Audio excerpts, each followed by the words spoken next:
Good afternoon. Our group, the Big Five Consulting Group, will be presenting on resisting change from within and without the organization by lean culture.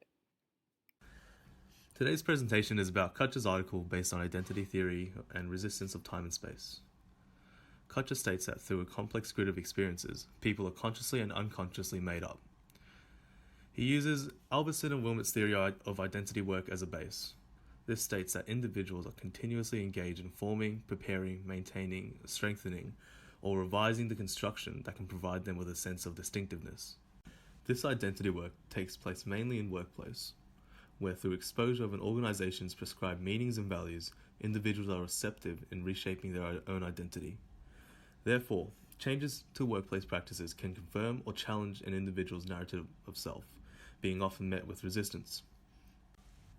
This resistance can be subtle, routine, or covert. Examples of these include restriction of performance, violation of rules, cynicism, or disidentification. It is also highlighted that feminist studies suggest the need to focus attention more on situated and contingent forms of resistance. It is also shown that women often engage in tactics of resistance that are rooted in everyday life, and those everyday forms of resistance are often small scale.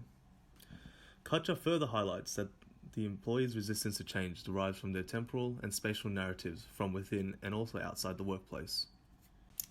This resistance is used to protect threatened workplace and gender identities. What is space? It recognizes that individuals will resist if there is a space between the position of subject offered and an individual's own interest. Tactics of resistance in spaces can be created by strategic ambiguities and contradiction. This is particularly seen as companies change or implement new strategies. This occurs quite often with changes from a service focus to sales focus. The time perspective relates to the notion that experience is built from past and even future situations. Employees' reactions and responses to these situations are therefore sedimented over time. Therefore, managers need to understand the context in order to implement strategies effectively.